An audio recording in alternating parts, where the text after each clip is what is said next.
오늘은 성령 하나님의 선한 도구로 쓰임받기라는 제목으로 하나님 말씀 나누겠습니다. 요즘 이제 계속되는 고환율로 인해서 이제 논란이 있는데요. 기업들이나 이제 가게 경제에 앞으로 이제 어려움 줄 수 있어서 또 긴장하는 분위기라고 생각합니다. 그런데 현재 이제 고환율에 여러 가지 요인들이 있는데 이런 이제 고환율을 유발하는 원인에 대해서 서학개미라고 해서 이 개인 투자자들, 해외 주식 투자자들에 대한 이제 문제 때문이라는 또 진단이 있었습니다. 그리고 이제 이창용 한국은행 총재도 너무 많은 돈이 나가서 어떤 개인 투자의 위험 관리가 제대로 되고 있는지 우려된다 이렇게 밝힌 것으로 아는데요. 그러니까 또 한편으로는 환율이 오른 고환율에 대해서 국민들의 탓으로 이제 돌린다고 생각해서 또 논란이 있는 것으로 알고 있습니다. 저는 이제 경제에 대해서는 잘 알지 못하는데 앞으로 저는 중요한 것은 앞으로 이제 원자재 또 수입하는 기업들 또 가계 경제에 또 어려움 줄 수 있기 때문에 그래서 또 생활 물가들이 오를 수 있기 때문에 또 어려움 당하지 않았으면 하는데 함께 기도했으면 좋겠습니다. 이미 이제 주유비는 또 계속 오르고 있는 것으로 압니다. 그래서 환율이 안정되도록 함께 기도했으면 좋겠습니다. 저는 요즘 대한민국 사회를 보면 다른 어느 때보다 더 정치 사회적인 갈등이 크다고 생각합니다. 그러니까 대한민국에 45년 만에 비상계엄도 있었다 생각하는데요. 저는 여당이든 야당이든 잘하는 부분도 있고 못하는 부분도 있다 생각합니다. 그런데 현재 대한민국 사회가 너무 양극화되었다고 생각하는데요.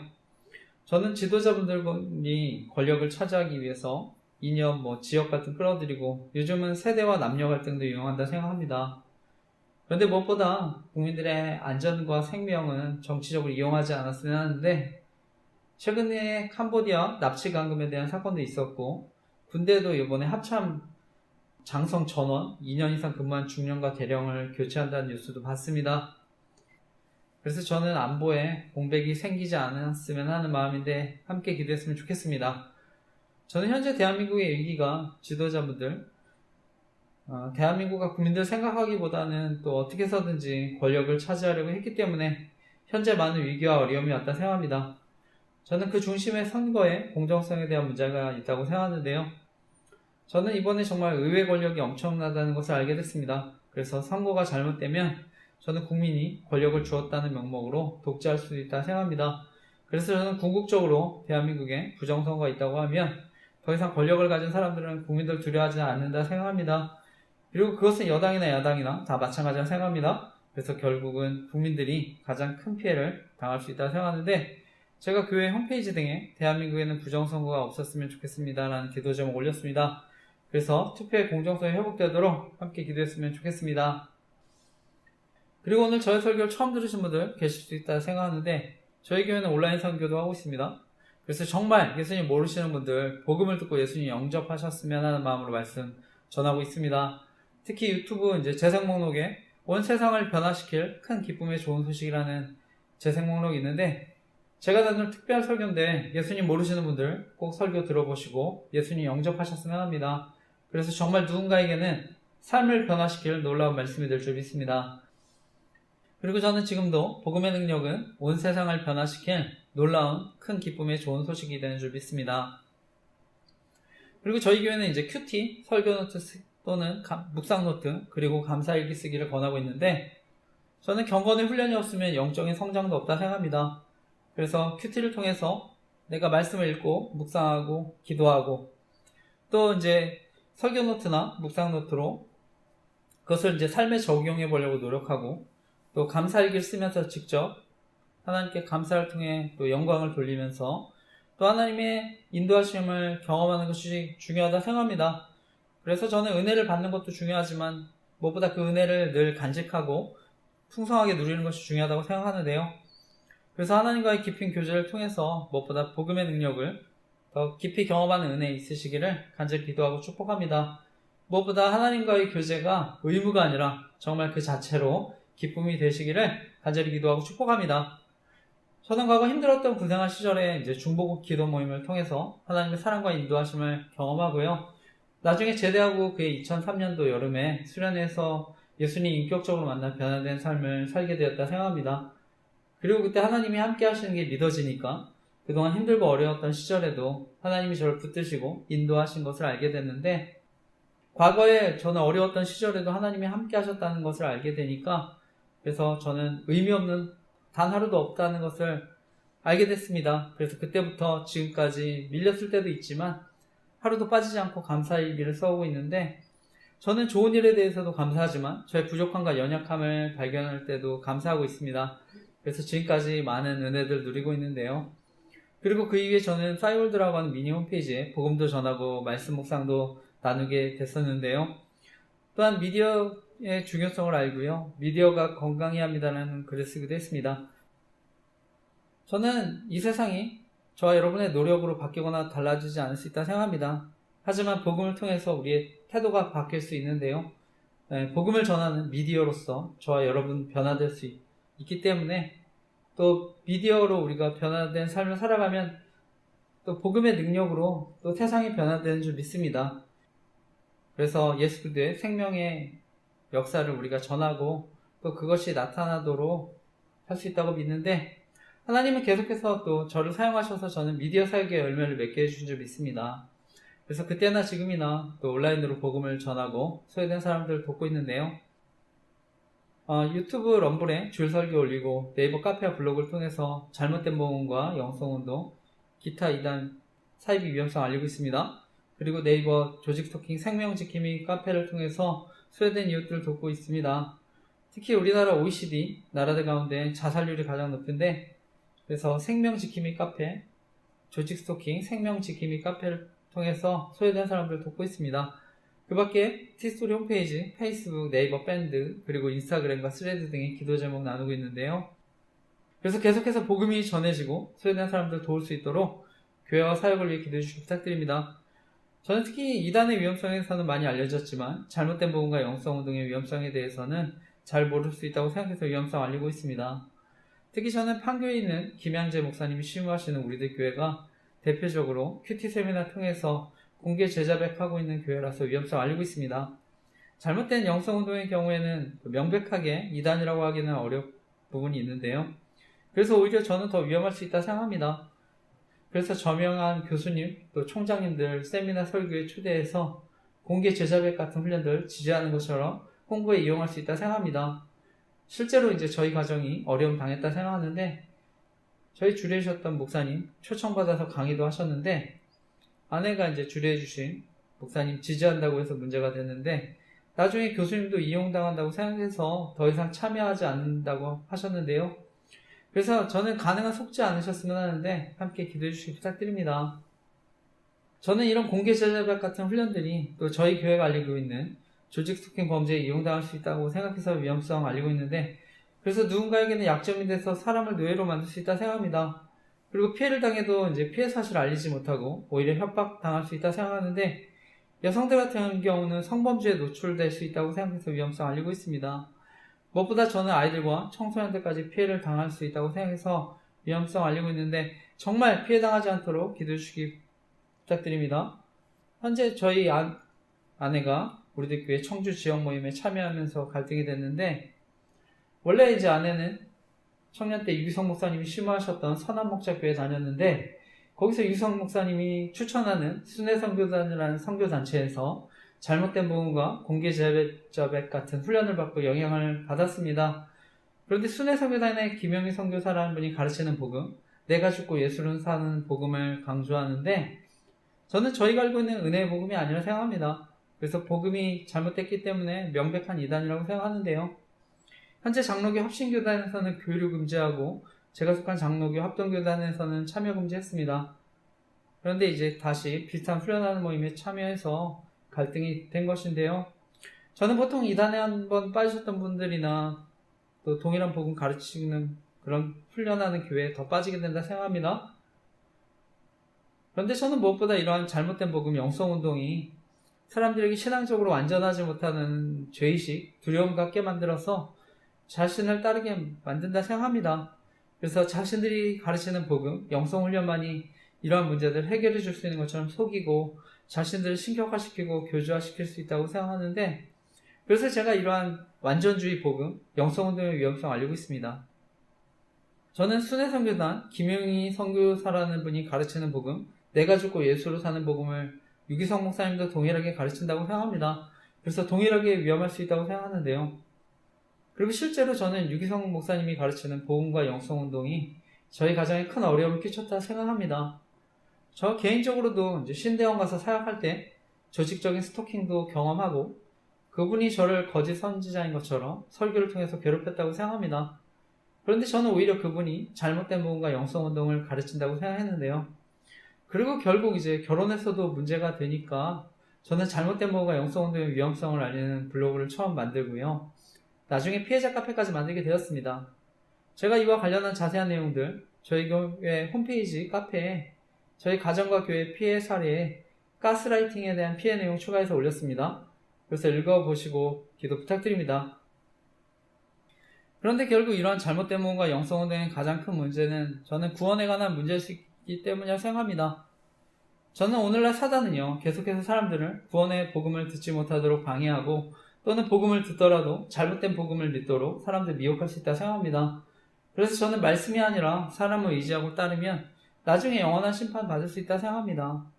이번에 저희 장로교 합동 110회 총회에서요, 사랑침례교회 정동수 목사님 2단으로 규정한 것을 알고 있습니다. 그분은 킹 제임스만이 진리인 것처럼 주장해서 문제가 됐는데, 저는 요즘 이단들이 이제 진리의 일부를 전부인 것처럼 속여서 미혹한다 생각합니다. 특히 요즘 유튜브 등을 통해서 사회 정치적인 이슈들을 선점해서 기독교인들의 관심을 끌고요, 자연스럽게 잘못된 부분과 말씀들을 가르칠 수 있다 생각하는데 정말 조심하셨으면 합니다. 그렇기 때문에 저도 이제 미디어 사역의 중요성을 알고 잘못된 부분과 영성운동의 위험성을 알리는 사역을 하고 있는데요. 그래서 공개 제자백 운동, 완전주의 부분과 영성운동, 신사도주의와 세대주의 종말론, 그리고 WEA 운동 등의 위험성에 대해서 알리고 기도하고 있습니다. 그래서 사역을 위해 기도해 주시기 부탁드립니다. 저는 아내, 또 우리들 교회로 계속해서 아내를 또 끌어들이려고 한다고 생각합니다. 아내가 저도 우리들 교회 모임에 계속 끌어들이려고 했었는데요. 그러니까 함께 훈련받아야 가정이 산다고 하면서 강제로 1년 6개월을 별거당하기도 하고요. 나중에 저를 정신병원에 강제 입원시키려고도 했었는데, 그러니까 제가 사역도 계속 방해받고 도저히 이대로는 안 되겠다 생각해서 정리하려고 했었는데, 나중에 아내가 주례해주신 목사님 앞에서 미안하다고 하고 우리들 교회 모임 정리하겠다고 약속해서 다시 살게 됐는데, 거짓말한 걸 알게 됐었습니다. 원래는 이제 별거 중에 소송까지 하니까 아내가 너무 힘들어서 결국 우리들 교회 모임 정리하겠다고 한 건데, 아내가 유리해졌다고 생각하니까 또 한편으로 교만해졌다 생각합니다. 만약 제가 정말 공개 제자의 훈련이 성경적이고 좋은 훈련이면 아마 저희 교회도 적극적으로 저는 추천했을 거라 생각합니다. 그런데 많은 목사님들이 지금도 우려하는 훈련이고요. 저도 신앙 양심상 앞으로 문제가 될 수 있다는 것을 알기 때문에 결코 추천할 수 없는 훈련인데, 이번에 주례해 주셨던 박영규 목사님, 아내가 너무 힘들다고 연락하니까 결국은 아내에게 합의한 내용은 다르지만 우리들 교회 목장 모임에 참여한다 하더라도 관여하지 않겠다 얘기하신 것을 아는데, 저는 무엇보다 저희 아이가 아내에게 신앙적으로 영향을 받을 수 있기 때문에 그것이 가장 큰 걱정이라서 기도하고 있습니다. 그리고 아내가 학원에서 아이들 가르치는데 또 영향 끼칠 수 있다고 생각해서 기도하고요. 주변 사람들도 피해를 당하지 않으셨으면 하는 마음을 알리고 기도하고 있습니다. 그래서 정말 간절히 기도해 주시기 부탁드립니다. 그리고 결혼해서 알게 됐지만 이미 처가댁에서도 공개 제자백하면서 복음을 전해서 큰 문제를 일으켰던 것으로 알고 있습니다. 그래서 아내가 자신의 믿음과 신앙을 지지해주는 사람들과 지금도 계속 교제하려고 한다 생각하는데, 현재 상담하는 권사님, 목사님 자신 지지해준다고 하는데, 저는 정말 주변에 좋은 교제권 주시도록 기도해 주시기 부탁드립니다. 저는 이런 피해를 겪는 당사자들, 가족들, 그리고 사랑하는 이웃들 아니면 정말 그 고통 이해하기 어렵다 생각하는데, 그래서 저는 저희 가정같이 어려움 당하는 분들, 그리고 기타 이단 사유로부터 피해 당하는 분들 계시면 또 연락 주시면 피해 사례에 함께 게시해드리고 기도하겠습니다. 그리고 주변에 많은 이단들 활동하고 있는데요. 특히 이제 신천지 같은 경우에는 경고문이 있어도 교회에 이제 신문을 두고 가는 경우가 많았는데, 저는 무엇보다 젊은이들, 청소년들이 이단에 빠지는 것이 너무나 안타까운데요. 그래서 주변에 이단으로 또 어려움 당하는 분들, 가정들 있으시면 또 연락 주시면 함께 예배도 드리고 성경도 공부했으면 하는데 사역을 위해 기도해 주시기 부탁드립니다. 그리고 저희 교회는 WEA라고 하는 세계 복음주의 연맹 운동 위험성을 알리고 있습니다. 그래서 저는 복음주의라는 이름으로 혼합된 믿음과 신앙으로 운동으로 사람들 미혹할 수 있다 생각합니다. 그래서 과거 WCC라고 하는 교회 일치 운동과 마찬가지로 위험할 수 있다고 생각해서 위험성을 알리고 있는데 이 WEA가 WCC와 로마 카톨릭과 함께 동반자로 가고 있기 때문에 이런 포용주의 운동 조심해야 한다 생각합니다. 그런데 문제는 저희 교단이 WEA와 공식 연대를 선언하는 것도 아니고 WEA에 가입한 적도 없는데 저희 교단에 속한 사랑의 교회가 2025년 세계 복음주의 연맹 WEA 총회 유치해서 논란이 됐었는데요. 자세한 내용은 복음주의라는 이름의 혼합된 믿음과 신앙운동을 조심했으면 좋겠습니다. 라는 기도 제목을 올렸습니다. 여기에 이제 저희 신대원 또 교수님이셨던 문병윤 교수님 입장문 추가해서 올렸는데 영상 보시고 꼭 기도해 주시길 부탁드립니다. 저는 과거 하나님의 은혜로 제대하고 대학 청년 시절에 사랑의교회에서 훈련받고 이제 나중에 목회자로 성장하게 됐는데요. 사랑의교회는 오카노 목사님이 개척하시고 나중에 저희 교단 한국교회를 대표하는 가장 영향 있는 교회 가운데 하나가 됐습니다. 현재 오정희 목사님 심호하 계신데 다시 이 문제로 저희 교단이 분열되는 일이 생기지 않도록 관심과 기도 부탁드립니다. 저 개인적으로는 저희 기독교가 하나됨을 힘써야 한다고 할 때 모든 교단이 반드시 어떤 제도적인 하나됨을 이루어야 한다 생각하지 않습니다. 정치적으로나 제도적으로는 분열도 있고 갈등도 있을 수 있다 생각합니다. 이미 정치적으로나 제도적으로 하나된 교회가 바로 로마 카톨릭 교회인데요. 역사를 통해 봤듯이 중앙 집권화되면 결국 타락할 가능성이 더 크다고 생각합니다. 그래서 중세시대, 중세암흑시대 말씀과 복음의 변질도 경험하고 십자군 전쟁 같은 문제가 생긴 것도 경험했는데 현재 저희 교단에서는 카톨릭 교회를 가장 규모가 큰 이단으로 여기고 있습니다. 결론적으로 저는 어떤 의미에서 많은 교단들이 생겼는데 오히려 그것이 교회를 건강하게 만들 수 있었다고도 생각합니다. 그리고 각 교단이 또 상호 보완적인 측면도 있었다 생각합니다. 그래서 궁극적으로 이단이 아니라면 저는 예수 그리스도를 구원자로 믿는 교회는 이미 예수 그리스도의 몸된 교회인 줄 믿습니다. 과거 저희 교단의 가장 큰 신학자이자 어른이셨던 박형 목사님, 이 WEA 위험성에 대해서 강력하게 경고하신 것으로 알고 있습니다. 특별히 예수님 마지막 때의 배교에 대한 말씀하셨는데 정말 마지막 때에 살아가는 우리들 복음주의라는 이름의 혼합된 믿음과 신앙운동 그래서 조심해야 하는 줄 믿습니다. 그래서 무엇보다 사랑의 교회가 WEA 총회 열면서 저는 교단 분열의 위험성도 있었다 생각합니다. 그래서 과거 저희 장로교 WCC 세계교회 협의회 총회 가입 여부를 두고도 저희 대한예수교 장로의 합동과 대한예수교 장로의 통합으로 갈라진 아픔 겪었는데 이번에 총회 문제로 다시금 또 분열되는 일 생기지 않도록 정말 간절히 기도해 주시기 부탁드립니다. 그래서 이제 제가 알기로 사랑의교회 오정 목사님 이제 은퇴도 얼마 안 남으신 것으로 알고 있는데 사랑의교회가 저희 교단과 한국교회에 선한 영향을 끼칠 수 있도록 함께 기도해 주시기 부탁드립니다. 저는 현재 대한민국의 많은 정치, 경제, 사회적 혼란들이 있지만 궁극적으로는 영적인 혼란이라 생각합니다. 그래서 교회가 먼저 똑바로 주님만 바라보도록 기도해 주시기 부탁드립니다. 그러면 저는 하나님께서 우리 대한민국의 정치, 경제, 사회적인 문제들 해결해 주실 줄 믿습니다. 그리고 지금 통신정보 유출에 대한 논란들이 있는데 저는 KT 사용하고 있는데요. 통신정보들이 유출되면 누구든지 범죄의 표적이 될 수 있다 생각합니다. 과거에 저희 딸 사진 필요하다고 해서 증명사진 카톡으로 보냈었는데 저는 유출돼서 이용당했었다 생각합니다. 이번에 카카오톡 15년 만에 대대적인 개편을 한 것으로 알고 있는데 개인적으로는 보안 취약점들이 개선돼서 앞으로 국민 메신저 앱으로 신뢰받았으면 하는 마음인데 함께 기도했으면 좋겠습니다. 저는 개인정보 등이 유출되면 아이들도 범죄에 노출될 수 있다 생각합니다. 무엇보다 저희 교회가 알리고 있는 조직 스토킹 범죄에 이용당할 수 있다고 생각해서 필독공지에 통신사와 개인정보를 다는 사람들에 관한 기도점을 올렸습니다. 특히 주변 사람들도 큰 피해를 줄 수 있기 때문에 이러한 범죄가 사라지도록 함께 기도해 주시기 부탁드립니다. 저 개인적으로는 요즘에 통신정보 유출에 대한 피해들 생길 수 있다 보니까 가능한 보안이 좋은 메신저 앱도 사용하고 있습니다. 젊은 사람들은 인스타그램, DM 메시지도 많이 이용하고 텔레그램도 많이 이용하는 것을 아는데 저 개인적으로는 시그널은 앱이 보안이 좋다고 해서 추천드리고 있습니다. 통화나 문자 다 이용할 수 있습니다. 그래서 통신정보 유출로 피해당하신 분들 계시면 이용해 보셨으면 합니다. 그리고 제가 조직 스토킹 피해자들 연락하실 수 있도록 시그널로 보안 링크 만들어서 알리고 있습니다. 그리고 텔레그램 링크도 있는데 피해당하시는 분들 계시면 이용해 보시고 연락 주시기 부탁드립니다. 그런데 저는 스마트폰 자체가 해킹이 되면 통신정보뿐만 아니라 사생활 정보까지 노출돼서 피해를 키울 수 있다 생각하는데, 그래서 가능한 저는 보안이 좋은 최신폰 이용하는 게 가장 좋다 생각합니다. 그리고 요즘 AI가 발전하고 있는데 저는 보안은 안드로이드 폰보다는 아이폰이 더 좋다 생각합니다. 그리고 아이폰이 보안 업데이트 지원을 오랫동안 해주기 때문에 추천드립니다. 그리고 윈도우 PC보다는 맥북 등이 더 보안이 좋다고 생각합니다. 그런데 요즘은 이제 인터넷에 연결된 스마트 기기 등에도 해커들은 악성 코드를 심을 수 있기 때문에 더욱 조심하셨으면 합니다. 저에게 조직 스토킹 피해로 연락 주신 분들 대부분이 스마트폰 등의 해킹 피해를 경험하셨는데, 스마트 기기는 해킹당하면 조직 스토킹과 같은 범죄에 더 쉽게 노출되기 때문에 더 위험하다고 생각하는데 더욱 조심하셨으면 합니다. 제가 알고 있는 조직 스토킹 범죄는요, 개인정보 알아내서 심리적으로 가해서 괴롭히는 범죄입니다. 그래서 NLP라고 하는 심리가해 방법을 사용하는데, 자기가 경험한 행동이나 소리를 직간접적으로 다시 표현하는 방법들을 사용합니다. 그래서 개인적인 일상과 관련된 암시를요, 지속적으로 주고 피해자가 감시당하고 있다는 것을 끊임없이 암시하거나 과시함으로써 공포심을 심어줍니다.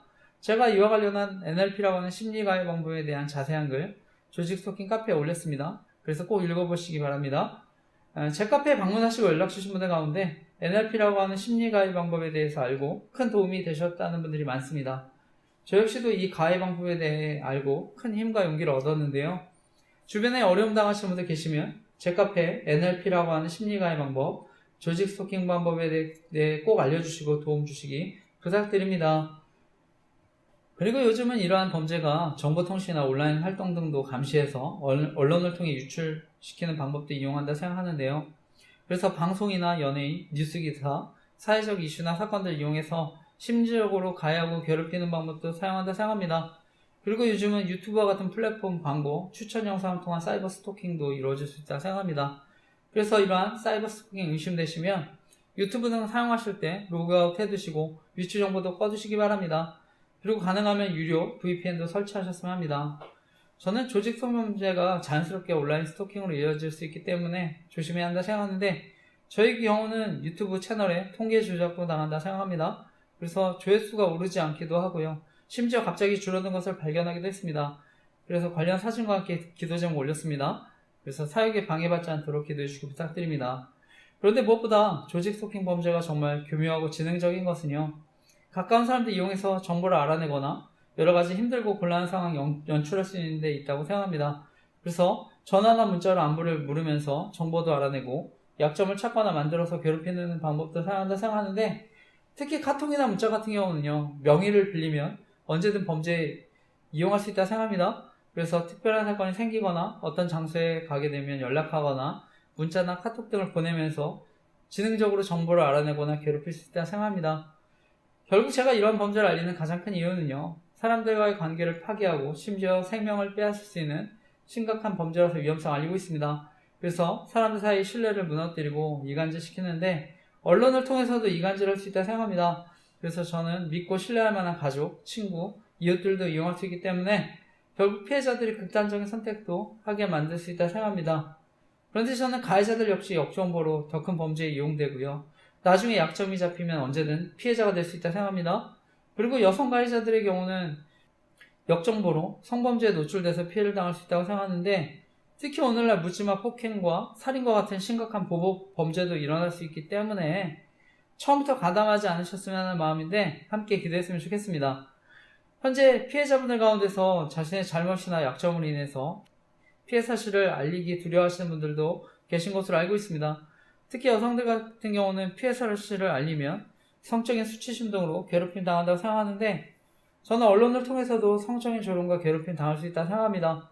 그리고 제가 카페에 올렸지만 연예 조작을 통한 범죄로 의도적으로 접근해서 성적인 놀잇감 삼을 수 있다고 생각하는데 조심하셨어야 합니다. 특히 저는 요즘 조직 스토킹 범죄가 아동 청소년들까지 표적으로 삼을 수 있다고 생각합니다. 그래서 과거 엠버음반과 같이 조직적인 성범죄 피해자들 언제든 생길 수 있다고 생각합니다. 저는 이미 대학 청년 시절에 싸이월드에 정보통신 범죄를 이용한 성범죄에 대해서 오랫동안 경고했었습니다. 그래서 앞으로도 N번방과 같이 조직적인 성범죄 피해자들 언제든 생길 수 있다고 생각하는데 피해자분들이 이러한 피해 당하지 않도록 기도했으면 좋겠습니다. 그런데 피해를 당하시는 분들도 주변에 피해 사실을 적극적으로 알려주셨으면 합니다. 그래서 계속해서 나쁜 소문 만들고요. 위축시키고 고립시킬 수 있기 때문에 추가적인 피해를 당하지 않으시도록 주변에 알리시길 바랍니다. 그리고 도움이 필요하신 분들 계시면 저에게 연락 주시기 부탁드립니다. 결론적으로 전문가들은요, 스토킹 범죄가 성폭행 또는 살인사건의 전조적인 행위고 예비적인 행위가 될 수 있기 때문에 가볍게 여기지 말아야 한다고 경고하는데, 그래서 특히 정보를 다루는 사람들이 조직 스토킹 범죄에 가담하는 경우 더 강하게 처벌하는 법만 만들어질 수 있도록 기도했으면 좋겠습니다. 무엇보다 주변 사람들까지 큰 피해를 줄 수 있는 심각한 범죄이기 때문에 이러한 범죄에 가담하는 사람들 처벌도 받고 사라지도록 함께 기도했으면 좋겠습니다. 그래서 정말 대한민국이 안전하고 행복한 나라가 되도록 함께 기도해 주시기 부탁드립니다. 그런데 저는 영적 지도자들도 설교를 통해 동일하게 범죄에 가담할 수 있다고 생각합니다. 그래서 개인정보나 사생활 정보 이용해서 설교를 통해 교묘하게 조롱하고 괴롭힐 수 있다고 생각하는데, 저는 대학 청년 시절에 이미 이런 범죄에 대해 알고 나서 싸이월드라고 하는 미니 홈페이지에 이러한 글들을 올리기 시작했습니다. 그때 이미 영향이 있는 목사님들과 담임 목사님들이 범죄에 가담할 수 있다는 것을 알게 됐는데, 그래서 제가 하나님 앞에 이러한 피해자들을 돕는 목회자가 되게 해달라고 간절히 기도했는데, 저는 하나님이 그 길을 인도해 주셨다고 믿습니다. 저는 목회자들이 조직 스토킹 범죄에 가담하거나 그리고 이와 관련된 권력형 성범죄를 저지르는 것은요, 아무리 저는 목회자가 큰 약점이 잡혀 이용당한다 하더라도 사람들이 하나님부터 떠나게 만드는 영적인 살인이라고 생각하고 있습니다. 그래서 제가 조직 스토킹 생명 지킴이 카페를 만들어서 복음을 전하고 사람들 돕고 있는데, 넷플릭스의 나는 신이다에 이어서 나는 생존자라는 다큐가 방영됐습니다. 이 다큐를 보면은요, 이단으로 인한 조직 스토킹과 권력형 성범죄에 피해를 당한 이야기가 나오는데, 여기에 보면 이제 고위 공무원들까지도 가담해서 이단의 교주를 돕는 것을 봤는데요. 그런데 저희 교단에서도 성범죄를 저질러서 큰 무리를 일으켰지만 다시 개척해서 목회를 하는 전병호 목사님이라는 분이 계십니다. 현재 대법원에서는 업무상 위력에 의한 추행 또는 기습추행으로 형법 제298조 강제추행죄에 해당한다는 판결을 받으신 것으로 알고 있습니다. 저는 과거 수많은 피해자들의 증언, 피해 정황들, 녹취록까지 다 있었지만 권력과 힘이 있으니까 다시 개척하셨다 생각합니다. 저는 연세대학교를 재학 중이시거나 졸업하신 분들에게는 죄송한 말씀이지만 이분이 연세대학교 경영학과를 졸업하신 분이라서 더 큰 힘과 권력을 가지게 되었다 생각합니다. 그래서 언론을 통해 자신의 성범죄를 피해자들과 재판부의 책임으로 돌리고 보호받는다 생각합니다. 그리고 지금도 계속해서 목회를 하시기 때문에 큰 영향력을 끼친다 생각합니다. 오늘날 사회에서도요, 성범죄를 저지르면 업종 등 취업 제한도 있는데 저는 목회자는 더욱 엄격해야 한다 생각합니다. 특히 목회자 성범죄가 나쁜 것은요, 여성 피해자들의 영혼에 깊은 상처와 아픔을 주는 심각한 범죄이기 때문이라 생각합니다. 그리고 목회자 성범죄는요, 개인의 문제를 넘어서 교회 전체에 대한 신뢰의 문제로 이어지기 때문에 하나님의 영광을 가릴 수 있다고 생각합니다. 저는 과거에 조직 스토킹 범죄와 관련해서 이분에 대해 싸이월드에 글을 올리기 시작했는데, 그리고 이분과 관련해서 당시 저희 대학부 담당 목사님과도 상담을 했습니다. 그런데 그분도 연세대학교를 졸업하신 목사님이셨는데 당시 도움과 공감을 받지 못해서 힘들었습니다. 어쨌든 저는 이후에도 계속해서 큰 어려움을 겪었다고 생각합니다. 특히 언론을 통해서 오히려 제가 성범죄자의 이미지로 계속해서 낙인을 찍히는 괴롭힘 당했다 생각합니다. 그래서 저와 같은 피해자들이 생기지 않으셨으면 하는 마음으로 조직 스토킹과 이와 관련된 성범죄의 위험성 알리고 있습니다. 그래서 목회자들의 권력형 성범죄에 관한 기도 제목 올렸는데 보시고 기도해 주시기 부탁드립니다. 무엇보다 권력형 성범죄에 저지르는 경우 피해자들 협박 등 2차 가해로 더 큰 어려움 당할 수 있다고 생각하는데, 그래서 피해자들이 오히려 더 큰 어려움 당하지 않도록 목회활동과 개척을 하지 못하도록 제도적인 장치들이 마련되었으면 하는데 기도해 주시기 부탁드립니다. 그런데 제가 이런 조직 스토킹과 권력형 성범죄 위험성 알리면 저는 지금도 영향력이 있는 목사님들 가운데 설교를 통해 사역을 방해하고 조롱하는 분들 계시다 생각합니다. 실제로 저에게 조직 스토킹 피해로 상담하는 분이 계셨는데 설교를 통해 피해자분을 조롱하고 괴롭혔다고 생각합니다. 특히 대형교회 목사님의 경우는요, 많은 분들이 설교를 듣기 때문에 훨씬 더 영향력이 크다고 생각합니다. 그래서 피해자들이 더 큰 어려움 당할 수 있다 생각하는데 더 큰 피해 당하지 않도록 기도해 주시기 부탁드립니다. 저는 교회는 함께 웃고 함께 우는 공동체가 되어야 한다고 생각하는데 정말 영향력 있는 목사님들이 범죄에 가담하지 않도록 간절히 기도해 주시기 부탁드립니다. 결론적으로 저는 이러한 심각한 범죄들이 허용되고 오히려 보호받는 것은요, 결국 교회를 조롱하고 복음이 전해지지 못하도록 방해하는 사단의 큰 계략이라 생각합니다. 저는 오늘날 세상의 타락은 결국 교회의 타락이고요, 저와 같은 목회자들, 영적 지도자들의 타락이라고 생각합니다. 그래서 무엇보다 목회자들, 또 영적 지도자들 범죄에 가담하는 것, 사회에 더 큰 악영향을 끼친다 생각하는데 정말 이러한 범죄들 사라지도록 기도해 주시기 부탁드립니다. 저는 오늘날 돈과 권력을 가진 사람들이요, 자신의 기득권을 지키기 위해 저지른 범죄가 이런 조직 스토킹 범죄를 행합니다. 그리고 여기에 이익 집단, 정치 집단, 그리고 이단들도 마찬가지라 생각합니다. 그래서 힘과 권력이 있으면 이러한 사적 제재 범죄가 일어날 수 있다고 생각합니다. 그리고 언론을 통한 또 교묘한 이것이 딥페이크 범죄라고도 생각하는데요. 그래서 언론을 통해서 사람들 속이고 선동할 수 있다고 생각합니다. 저희 경우에 할 수만 있으면 설교나 사역 정보 알아내서 자신들의 이익과 정치적인 공작에 이용하려 한다 생각합니다. 그래서 저는 말씀 준비할 때 조심하고요, 교회 오가면서 설교 올리고 또한 교회 티스토리 홈페이지에 접속할 때도 있는데 이용당했었다 생각해서 조심하고 있습니다. 주보에 설교에 관한 정보도 이용당했었다 생각해서 조심하고요, 설교 영상도 토요일에 올리고 있는데 결론적으로 설교를 토요일에 올리게 된 것은 감사하게 생각하고 있습니다. 그래서 하나님이 어떻게 인도해 주셨는지를 돌아볼 수 있어서 너무 감사한데, 어쨌든 저는 지금도 제가 이 자리에 설교하지만 제 설교에 엿들을 수 있으면 언제든 이용할 수 있다 생각합니다. 그래서 지금도 옆에 생활 소음들 옆에 사무실에 있으면 다 들립니다.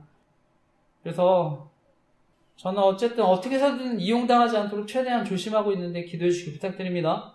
그래서 사역에 방해받지 않도록 기도해 주시기 부탁드립니다. 그런데 무엇보다 제가 이런 사역하면 계속해서 저를 방송이나 연예인, 성범죄자 이미지로 교묘하게 괴롭힌다 생각하는데요. 특히 저는 과거에서부터 유초등부나 청소년 사역 등을 계속 해왔습니다. 그래서 미성년자나 여중생 성범죄 사건 이미지 이용해서 계속 괴롭힘 당했다 생각합니다. 그리고 요즘에는 부정선거 의혹에 대해서 알리니까 정치인들 이용해서 조롱한다고 생각하는데 저는 이미 돌아가신 저희 어머니 이미지까지도 방송을 통해 조롱하고 있다 생각하고요. 그래서 PD나 제작진들 범죄에 가담할 수 있다 생각합니다. 그리고 외할아버지는 지리산에서요, 특수부대 교관이셨고 야당 국회의원으로 출마도 하셨던 것으로 아는데 정치적으로 이용했었다 생각합니다. 그리고 돌아가신 저희 장인어른 사건도 정치적으로 이용했다고 생각하는데요. 장인어른의 경우는 히말라야 등반하시다가 고산 증세로 안타깝게 돌아가셨는데 정치적으로 이용했다 생각합니다. 그리고 가까운 친구들, 이웃들도 피해를 당하는 사람들도 있었다 생각합니다. 대표적으로는 전청조 사건 이용해서 괴롭혔다고 생각합니다. 그래서 저는 누구든지 피해자가 될 수 있다고 생각하는데 제가 이와 관련한 기도 제목 다음 페이지에 올렸습니다. 그래서 저뿐 아니라 저희 가족과 가까운 사람들도 어려움 당하지 않도록 기도해 주시기 부탁드립니다. 그리고 그 밖에 저희 교회를 방문하시거나 예배드신 분들, 그리고 연락 주시는 분들도 신상 안에서 괴롭힐 수 있다 생각하는데 어려움 당하지 않도록 기도해 주시기 부탁드립니다. 그래서 다시 한번 말씀드리지만 정말 이런 범죄들이 사라져서 대한민국이 안전하고 행복한 나라가 되도록 기도해 주시기 부탁드립니다. 오늘도 이제 지난주에 이어서 계속해서 로마서 말씀을 나누는데 지난주 제가 예수 그리스도의 사역에 대한 말씀을 나눴습니다. 그래서 십자가에서의 죽음과 부활에 대한 말씀 나눴는데 예수님은 십자가 부활 사건을 통해서 이미 죄와 사망을 정복하셨다고 선포하셨습니다. 그리고 오늘 말씀은 구원받은 이후에 우리의 삶을 누구에게 드리며 살아가야 할 것인지에 대한 말씀인데 오늘 말씀의 제목은요, 성령 하나님의 선한 도구로 쓰임 받기라는 제목으로 하나님 말씀 나누려고 하는데요. 오늘도 말씀을 통해 하나님 저와 여러분 교훈하시고 이번 주도 말씀 붙잡고 살아갈 때 하나님의 사랑과 인도하심을 경험하는 저와 여러분 되시기를 간절히 기도하고 축복합니다.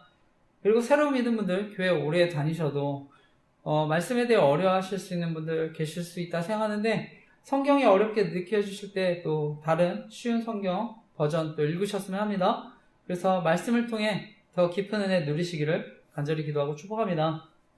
오늘 제가 여러분과 나누고 싶은 핵심적인 교훈은요, 성령 하나님의 선한 도구로 쓰임받기 위해서는 성령님을 의지하고 하나님의 아들을 믿는 믿음 안에서 살아가야 한다는 것입니다. 지난주 제가 예수 그리스도가 이루신 십자가 부활에 대한 말씀을 나눴는데, 그리고 오늘 이어지는 말씀, 구원받은 이후에 우리의 삶을 누구에게 우리가 또 드려야 되는지에 대한 말씀인데, 오늘 6장 1절에서 5절 말씀도 다시 읽겠습니다. 시작. 그런즉 우리가 무슨 말을 하리요? 은혜를 더하게 하려고 죄에 거하겠느냐? 그럴 수 없느니라.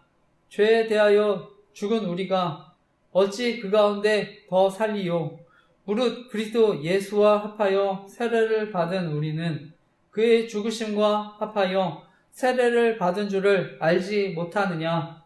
그러므로 우리가 그의 죽으심과 합하여 세례를 받음으로 그와 함께 장사되었나니 이는 아버지의 영광으로 말미암아 그리스도를 죽은 자 가운데서 살리심 같이 우리를 또한 새 생명 가운데서 행하게 하려 함이라. 만일 우리가 그의 죽으심과 같은 모양으로 연합한 자가 되었으면 또한 그의 부활과 같은 모양으로 연합한 자도 되리라. 아멘.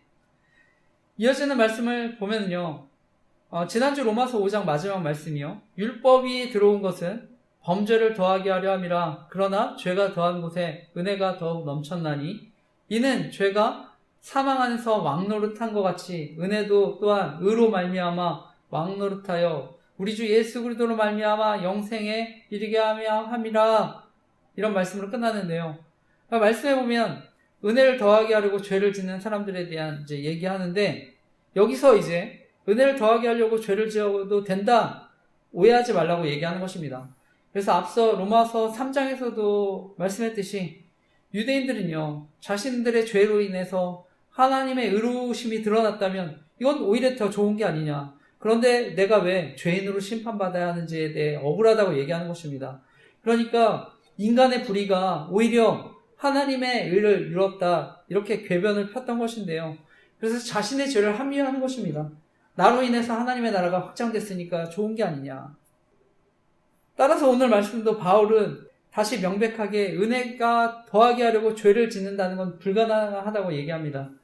바울은요, 율법으로 죄가 죄인 줄 알고 절망을 할 때 그때 하나님의 은혜를 경험할 수 있다고 얘기한 것인데요, 죄를 깨달을 때 그리스도의 은혜가 필요하게 되고 그럴 때 은혜가 넘치게 된다고 얘기하는 것입니다. 오늘날 구원의 은혜를 너무 값싸게 만드는 사람들이 있는데요, 그러니까 교회의 영광, 조롱거리로 만들게 되는 일이 있다고 생각합니다. 저는 과거나 지금이나 죄책감 없이 죄 짓고 은혜 누렸다고 하는 사람, 저는 은혜가 무엇인지 모르는 사람이라고 생각합니다. 정말 저는 구원의 은총을 경험하는 사람들은요, 정말 말씀대로 살려고 몸부림치는 사람들이라고 믿습니다. 사도 바울도요, 바로 이러한 은혜를 알았기 때문에 자신이 괴수 중에 괴수라고 고백했던 것인데요, 중요한 것은 사도 바울은 죄를 멀리해야 한다고 하는 것입니다. 그래서 죄에 대해서는 죽은 자요, 그래도 예수 안에서는 하나님에 대해서는 살아있는 자로 여겨야 한다, 이렇게 얘기하는 것인데요, 십자가 사건은요, 예수님께서 모든 죄를, 저와 여러분의 과거, 현재, 미래 모든 죄를 단번에 짊어지시고 십자가에 죽으신 사건입니다. 예수님께서 그래서 죽으심은요, 죄에 대해서 단번에 죽으신 죽으심입니다. 그러니까 저와 여러분도 죄에 대해서 죽은 자로 여겨야 한다 얘기하는데요, 그리고 예수 그리스도 안에서 하나님께 대해서는 살아있는 자로 여기라 얘기하는데요, 한국교회에서는 이제 금주 금연 문화가 있습니다. 그래서 한국교회에서 이제 신실하게 신앙생활을 할 때 술이나 담배를 이제 하지 않고 신앙생활을 하려고 하는데, 이것은 이제 과거에 이제 선교사님들이 우리나라에서 보니까 낮에서부터 취하고, 또 취하면 또 여자들과 이렇게 어울려 놀고, 또 담배 피면서 건강을 해치는 것을 보니까 우리나라는 금주와 금연이 또 필요하겠다 생각해서 시작했는데, 어떻게 보면 이제 신앙인으로 살 때, 하나님의 영광을 위해서 산다고 할 때 이런 절제하는 모습들을 보여주기 위해서 이런 문화가 있는데요, 현재 우리나라뿐만 아니라 미국 보수교단에서 이제 술, 담배를 이렇게 또 문제로 보고 죄로 보기도 합니다. 그런데 이제 영국을 비롯한 유럽교회에서는 술, 담배에 대해서는 너그러운 문화도 있는데요. 근데 우리나라는 이제 술은 그냥 유럽 문화처럼 곁들여 먹는 음식이 아니죠. 술을 먹기 위해서 오히려 안주를 먹는 문화인데요. 한마디로 이제 취하기 위한 문화입니다. 그렇기 때문에 저는 유럽처럼 술이 어떤 너그러운 건강의 문화로 여겨지는 건 우리나라에서는 아니라 생각합니다. 그리고 이제 과거나 지금이나 항상 이제 또 술 문제로 어떤 비위 문제들이 계속 생기지 않습니까? 최근에 뉴스에서도 보니까 여당 정치인이 또 국회 여성 비서관 성추행했다고 하는데 음주 문화 또 여러 가지 성적인 문제들 함께 이렇게 생기는 것들을 보게 되는데 저는 뭐 사회생활할 때 회식 자체나 어떤 술자리 무조건 참여하지 않아야 한다. 저는 그렇게 생각하지 않습니다. 그런데 이제 정말 지혜롭게 행동해야 된다고 생각하는데요. 무엇보다 이제 정말 술 좋아하는 사람 아니면 저는 교제하려고 또 하는 사람들도 있다고 생각합니다. 중요한 것은요. 저는 결국에 우리 그리스도인들의 어떤 절제된 삶, 저는 그게 믿지 않는 사람들에게 또 한편으로 지지와 관심을 받았다고 생각합니다. 그러니까 또 대한민국 교회가 그것 때문에 저는 성장하는 데 분명한 기회를 했다고 생각하는데요. 분명한 것은 우리가 술, 담배 한다고 저는 무조건 구원받지 못한다 그렇게 생각하지는 않습니다. 우리가 예수 그리스도로 구원을 받으니까요. 그런데 우리가 하나님의 성전이라고 하면 저는 자연스럽게 절제하는 모습 있어야 한다 생각합니다. 에베소서 5장 18절 말씀이고 로마서 13장 13, 14절 말씀인데 술 취하지 말라 이는 방탕한 것이니 오직 성령으로 충만함을 받으라. 낮에와 같이 단정히 행하고 방탕하거나 술 취하지 말며 음란하거나 호색하지 말며 다투거나 시기하지 말고 오직 주 예수 그리스도로 옷 입고 정욕을 위하여 육신의 일을 도모하지 말라. 아멘.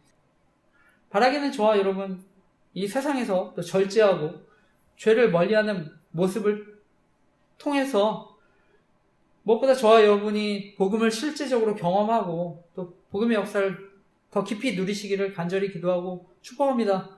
그래서 정말 성령으로 충만해지는 은혜들 경험하시기를 간절히 기도하고 축복합니다. 무엇보다 정말 세상이 악한데요. 이런 악한 세상 가운데 여러 가지 유혹에 넘어지지 않도록 또 조심하셨으면 합니다. 그래서 바라기는 정말 우리 모두가 정말 하나님 앞에 또 더 깊이 나아가는 삶을 살아가시기를 간절히 기도하고 축복합니다. 그리고 이어지는 말씀을 보면 세례도 우리가 죄를 멀리해야 하는 이유에 대해서 얘기하는데요. 무릇 그리스도 예수와 합하여 세례를 받는 우리는 그의 죽으심과 합하여 세례를 받은 줄을 알지 못하느냐. 이 말은요 우리가 예수 그리스도와 한 몸이 되었다는 이야기입니다. 그래서 고린도전서 말씀 너희는 너희가 하나님의 성전인 것과 하나님의 성령이 너희 안에 계시는 것을 알지 못하느냐. 바로 이 말씀이기도 한데 저와 여러분 하나님과 하나 되고요. 저와 여러분이 성전이라고 하는데요. 원래 과거에 하나님이 거하시는 곳은 예루살렘 성전이었습니다. 근데 이제 거처를 옮기신 것인데요. 바로 예수 그리스도께서 십자가에 못 박혀 돌아가시는 순간 성전의 휘장이 찢어지고요. 하나님께서는 예루살렘을 떠나서 바로 저와 여러분의 마음속으로 거처를 옮기신 것입니다. 성령으로 거듭난 사람, 바로 하나님께서 우리와 함께 하시는 새로운 놀라운 또 변화들이 우리 가운데 일어나게 된 것인데요.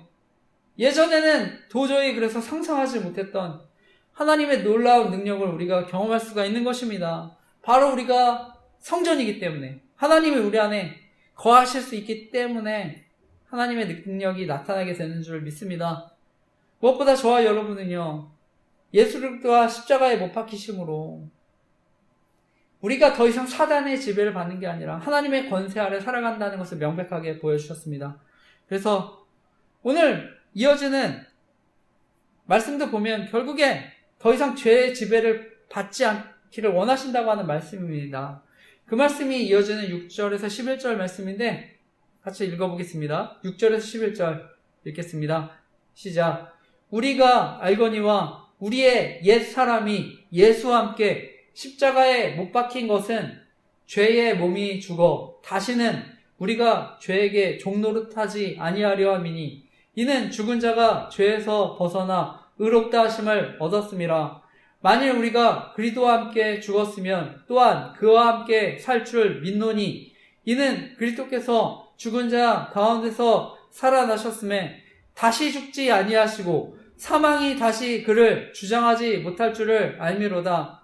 그가 죽으심은 죄에 대하여 단번에 죽으심이요 그가 살아계심은 하나님에 대하여 살아계심이니 이와 같이 너희도 너희 자신을 죄에 대하여는 죽은 자요 그리스도 예수 안에서 하나님께 대하여는 살아있는 자로 여길지어다. 아멘. 저와 여러분이 옛사람 그리스도와 함께 십자가에 못 박혔다고 해서 저는 여전히 이 세상에 존재하는 죄가 다 없어졌다고 생각하지는 않습니다. 저와 여러분 신분이 변했는데요. 신분은 변했지만 저는 과거 육신에 속한 자로 살아온 또 습관들이 있다고 생각합니다. 그래서 사단은요, 이런 죄의 성향을 지니 저와 여러분 자꾸 유혹해서 다시 죄의 종노릇하게 만들려 한다 생각합니다. 근신하라 깨어라 너희 대적 마귀가 우는 사자같이 두루다니며 삼킬차를 찾나니. 근신하라 깨어라 너희 대적 마귀가 우는 사자같이 두루다니며 삼킬자를 찾나니. 아멘. 저 여러분 신분상 의인이지만 여전히 죄의 성품을 가지고 있는 죄인이기 때문에요. 저는 여전히 유혹하려고 하는 사단의 여러 가지 이런 계략들이 있다고 생각합니다. 그러니까 우리가 때로는 또 우리도 혼란스러워하고 갈등하고 당황하기도 한다 생각하는데 그것은 정말 신앙이 좋은 사도 바울도 마찬가지였습니다. 오라 나는 공고한 사람이로다. 이 사망의 몸에서 누가 나를 건져내랴. 처음 예수님 믿을 때 저와 여러분 일어나는 회심은 단 한 번 일어납니다. 그런데 우리가 죄와 싸우는 과정은 평생의 과정인데요. 우리가 은혜 앞으로 나아갈 때 성령으로 충만하려고 할 때 몸부림치며 저는 싸우게 된다 생각합니다. 그래서 고린도전서에 보면은요, 이기기를 다투는 자마다 모든 일에 절제하나니 그들은 썩을 승리자의 관을 얻고자 하되 우리는 썩지 아니할 것을 얻고자 하노라 말씀하는데요. 이 세상에서 제일 힘든 싸움이 저는 바로 우리 자신과의 싸움이라 생각합니다. 그러니까 잠언서 말씀에도요, 노하기를 더디하는 자는 용사보다 낫고 자기의 마음을 다스리는 자는 성을 빼앗는 자보다 나으니라 말씀하는데요. 우리가 잃어버렸던 성 다시 빼앗아서 차지하는 것보다 자기 마음을 다스리는 게 더 힘들다고 얘기합니다. 우리 신앙생활에 여러 가지 장애물이 있는데 결국 우리 자신입니다. 우리 내적인 장애물, 여러 가지 욕심들, 게으름들, 교만들. 그러니까 절제하고 훈련해야 되는데 사도 바울은요, 디모데전서 4장 7절에 망령되고 허탄한 신화를 버리고 경건에 이르도록 내 자신을 연단하라 이렇게 얘기합니다. 훈련하라 얘기합니다. 남자들은 군대 가서 훈련하면서요, 군인으로 이렇게 점차 군인다운 삶을 살아가게 되는데 저는 마찬가지로 그리스도인들도요, 영적인 훈련을 통해서 참된 그리스도인들로 또 훈련되고 변화된다고 믿습니다. 근데 제가 서두에도 얘기했지만요, 중요한 것은 훈련 자체가 아닙니다. 이미 얘기했지만 그 교제 자체가 의무가 아니라 정말 기쁨이 되셨으면 하는 마음인데요. 저는 어떤 일이든 억지로 하는 건 오래 하지 못한다 생각합니다. 신앙생활도 마찬가지고요. 저는 이제 하나님 인격적으로 만나고부터 지금까지 20여 년 넘게 매일 감사의 길을 써오고 있는데 저는 이것이 기쁨이 있기 때문에 지금까지 하고 있습니다. 저는 누가 억지로 시키지 않아도 빼먹지 않고 계속 합니다. 밀렸을 때도 있지만 제 안에 하나님 함께 하시는 기쁨이 있기 때문에 제가 계속 하게 되는데요. 그런데 또한 중요한 것은요, 목표가 있어야 한다는 것입니다. 훈련의 목표. 우리에게 잘 알려진 바둑 황제 조은현 씨가 담배를 끊는 게 화제가 됐었습니다. 사람들은요, 그동안 TV를 보면서 조은현 기사가 바둑을 둘 때 담배를 정말 많이 피는 것을 누구나 봤으니까요. 그런데 그가 이제 담배를 끊게 됐습니다. 그러니까 공익 광고에도 나와서 담배를 끊고 나니까 집중력이 좋아지고 그러니까 또 금연 홍보까지 했다고 하는데 저는 이 조은현 바둑 기사님이 우승이라고 하는 목표가 있으니까 결국 자신을 절제했다고 생각합니다. 어떤 목적이 있으니까요. 미국의 유명한 리더십 기관 LMI에서 이 설립자이자 또 보험 세일즈 전설적인 기저로 알려졌던 폴 마이어가 저술한 책에 의미 있는 자료가 하나 있는데요. 어떤 대학의 인구 통계 조사를 보니까 인구의 3%에 엄청난 성공을 거둔 사람들, 지도자로 살고 있고요. 10%는 비교적 여유 있게 살고 있고 60%는 생계를 겨우 꾸려가고 나머지 27%가 다른 사람의 도움을 받으면서 산다고 하는데, 여기서 흥미로운 게 많은 부르도 누리고 실질적으로 지도자로서 살아가는 사람들 3%는요 글로 쓴 구체적인 목표를 가지고 있었다고 얘기합니다. 그 중산층 10% 구체적인 목표는 없지만 글로 쓰지는 않았지만 마음에 품고 있었다, 이렇게 얘기하는데요. 중요한 것은요, 그래서 우리가 목표를 가지는 게 중요한데, 저도 목표가 있습니다. 그래서 건강한 교회와 공동체를 만들어가는 것이 저의 목표입니다. 그래서 예수님이 이 땅에 하셨던 그 사역을 저는 계승하는 것이 저의 목회 철학과 비전인데, 그래서 궁극적으로 예수 그리스도를 닮아가는 공동체를 만들어가는 것이 저의 목표입니다. 그래서 저는 그것을 또 3가지 단어로 정리했습니다. 복음, 성령, 제자. 그래서 이러한 복음, 성령, 제자라는 철학으로 또 예수 그리스도를 닮아가는 공동체가 되도록 성장하는 목표를 가지고 지금도 열심히 사역한다 생각합니다. 사도 바울은요, 자신이 하나님의 부르심을 받은 목표를 향해 자신도 계속 달려간다고 얘기합니다. 표대를 향하여 그리스도 예수 안에서 하나님이 위에서 부르심의 상을 위해서 달려가노라 얘기하는데, 바라기는 저와 여러분 정말 하나님 예수 그리스도에 향한 목표를 가지고 살아가시기를 바랍니다. 그리고 그 부르심을 향해 나아가시길 바랍니다. 하나님께서 또 그 가운데 또 역사하셔서 도우시고 저와 여러분 또 그 목표 가운데 우리가 또 살아가도록 함께 하실 줄 믿습니다. 오늘 마지막 말씀은요, 예수 그리스도를 믿고 살아가는 성도의 삶, 결국 어떤 삶인지 스스로 선택하며 살아가야 한다고 얘기합니다. 그것이 오늘 마지막 말씀인데 로마서 6장 12에서 14절 말씀입니다. 마지막 읽겠습니다. 그러므로 너희는 죄가 너희 죽을 몸을 지배하지 못하게 하여 몸의 사욕에 순종하지 말고, 또한 너희 지체를 불의의 무기로 죄에게 내주지 말고, 오직 너희 자신을 죽은 자 가운데서 다시 살아난 자와 같이 하나님께 드리며 너희 지체를 의의 무기로 하나님께 드리라. 죄가 너희를 주장하지 못하리니 이는 너희가 법 아래에 있지 아니하고 은혜 아래에 있음이라. 아멘. 말씀에 보면은요, 우리가 죄와 싸워야 하는데 우리 몸을 의의 종으로 드려 거룩함에 이르라고 얘기합니다. 너희 지체를 불의의 무기로 죄에게 내주지 말고 오직 너희 자신을 죽은 자 가운데 다시 살아난 자와 같이 하나님께 드리며 너희 지체를 의의 무기로 하나님께 드리라. 아멘. 우리가 군인이라면요, 당연히 의를 위해 싸우는 군인이 되어야 하지 않겠습니까? 로마서 12장 1절에서도요, 너희 몸을 그래서 하나님이 기뻐하시는 거룩한 산제사로 드리라 얘기하는데요. 다른 말로 고린도전서 6장 19, 20절에는 너희 몸, 너희가 하나님께 받은 바 너희 가운데 계신 성령의 전인 줄 알지 못하느냐? 너희는 너희 자신의 것이 아니라 값으로 산 것이 되었으니 그런즉 너희 몸으로 하나님께 영광을 돌리라, 이렇게 얘기합니다. 중요한 것은 우리가 하나님 앞에 거룩한 사람이 되었다고 하는 것입니다. 그래서 거룩한 산 제물로 하나님께 드려야 한다고 하는 것입니다. 세상을 본받지 말고 마음을 새롭게 해야 한다고 하는 것입니다. 이것은 오직 성령을 의지하는 길밖에 없는데요. 그러니까 하나님이 우리와 함께 하십니다. 전 세계적으로 알려진 우리 작곡가 핸델, 원래 56세에 병든 몸을 이끌고 초라하게 살았다고 하는데요. 과거에는 인기가 있었지만 뇌출혈로 오른쪽 반신 마비가 된 사람으로 살았다고 하는데, 페인처럼 살았다고 하는데, 이렇게 살던 어느 날 친구로부터 받은 성가곡 읽다가 성령에 사로잡히게 되는데요. 그리고 핸델은 황급히 펜을 듭니다.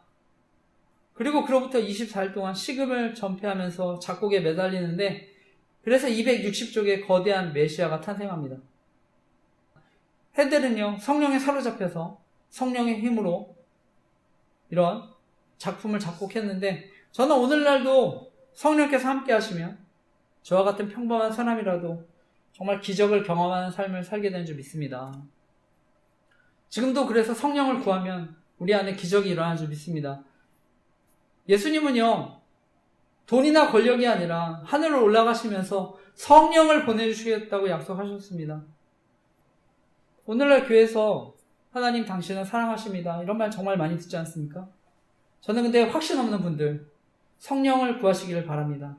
저는 성령 하나님이 우리 안에 함께 하시는 것을 확신하게 되면 변화된 삶을 살아가게 되는 줄 믿습니다. 돈이 없어도, 학력이 없어도, 재능이 부족해도 성령을 부어주시면 평범한 사람도 새로운 삶을 살아가게 되는 줄 믿습니다. 하나님의 자녀라는 정체성을 가지고 담대하게 살아가게 될 줄 믿습니다. 저는 지금도요, 세상을 변화시키는 것은 위대한 사람들이 아니라 하나님의 손에 붙들린 연약한 사람들인 줄 믿습니다. 그런데 또한 우리가 또 기억해야 될 것은요, 성령님은요, 우리가 어떤 휘두를 수 있는 무기가 아닙니다. 도구가 아닙니다. 성령 하나님은요, 하나님이시고 인격이신데요. 그렇기 때문에 우리가 성령 하나님의 도구가 되어야 하는 줄 믿습니다. 바로 의를 이루시도록 우리의 몸을 하나님께 드려야 하는 줄 믿습니다. 그러면 성령 하나님께서 역사하시고 우리를 사용하실 줄 믿습니다. 그 하나님이 저와 여러분 함께 하시면서 우리의 삶을 인도해 주실 줄 믿습니다. 여전히 성령님 나와 함께 하신 줄 모르고 자신의 힘으로 살아가는 분들 계십니까? 성령 하나님의 충만함을 구하시기를 바랍니다. 우리 예수 그리스도를 구원자로 믿은 모든 분들 가운데 저는 성령이 함께 하시고 더욱 충만히 부어주실 줄 믿습니다. 예수님 영접한 하나님의 백성들, 성령님께서 돕는 자로, 저와 여러분의 안내자로, 또 상담자로, 인도자로 함께 하실 줄 믿습니다.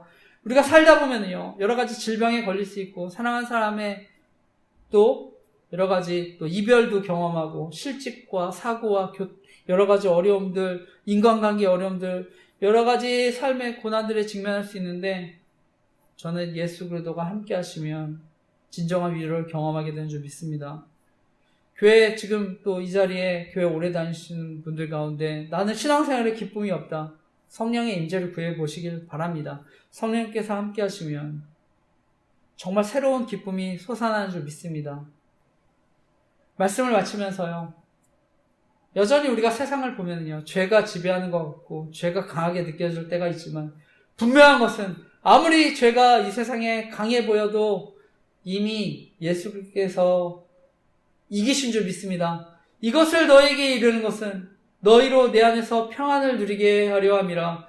세상에서는 너희가 환난을 당하나 담대하라, 내가 세상을 이기었노라. 이것을 너에게 이르는 것은 너희로 내 안에서 평안을 누리게 하려 함이라. 세상에서는 너희가 환난을 당하나 담대하라, 내가 세상을 이겨노라. 아멘.